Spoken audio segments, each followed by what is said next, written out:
නැගිටිලා හුණු කෑල්ලක් අතට ගන්නවා. ඊට පස්සේ මුළු රාජසභාවම බලාගෙන ඉද්දි පොළොව උඩ එක කෙලින් ඉරක් අඳින්නවා.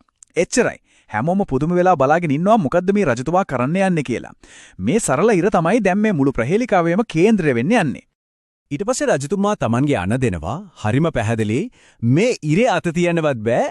ඒත් මේක කොට කරලා පෙන්වන්න ඕන. මුළු රාජ්‍ය සභාවම එකපාරටම නිශ්ශබ්ද වෙනවා. මොකක්ද? අත ගන්නෙ නැතුව කොහොමද ඉරක් කොට කරන්නේ? මේක වෙද්දි රාජසභාවේ තිබ්බ යේ නිහඬ බව බින්දගෙන එක්කෙනෙක් එක ඇමතිවරයෙක් සංසුන්ව නැගිටිනවා. හැමෝගෙම ඇස් එකපාරටම ආදිහට ඇරෙනවා.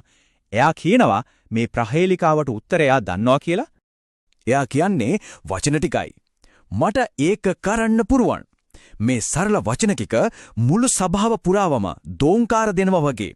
හැමෝම හුස්ම අල්ලගෙන බලාගෙන ඉන්නවා. දැන් මොකක් වෙයිද කියලා. ඉතින් මේ නිර්භීත ඇමතිවරයා මොකද්ද කරන්නේ?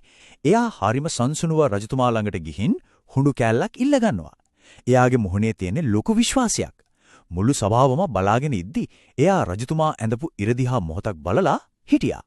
ඊට පස්සේ එයා හිතාගන්නවත් බැරි තරම් සරල දෙයක් කරනවා. රජතුමා ඇඳපු අර ඉරට කිසිම හානියක් කරන්නේ නැතුව ඒකට සමාන්තරව ඒකට වඩා දිග තව ඉරක් අඳිනවා. දැන් පොළවේ ඉරි දිගක් තියෙනවා. එකක් රජතුමාගේ අනිත් එක ඇමතිවරයාගේ. අන්න ඒ වෙලාවේ තමයි මුළු රාජ සභාවටම කාරණේ තේරෙන්නේ. ඇමතිවරයා ඇඳපු අලුත් දිග ඉරට සාපේක්ෂව බලනකොට රජතුමාගේ මුල් ඉර දැන් පැහැදිලිවම කොටයි. බලන්න එයා රජතුමාගේ ඉරට අතක්වත් තිබ්බේ නැහැ. ඒත් රජතුමාගේ අන අකුරටම ඉෂ්ට කළා. එයා ගැටලු රජතුමාගේ මුහුණේ ලොකු සිනහවක් ඇඳෙනවා. මේ තරම් බුද්ධිමත් විසඳුමක් ගැන එතුමා පුදුම විදිහට සතුටු වෙනවා. රජතුමා වහාම ඒ ඇමතිවරයාට වටිනා තෑග්ගක් දීලා එයාගේ ප්‍රඥාව අගය කරනවා. කතාව එතනින් ඉවරයි. ඒත් මේ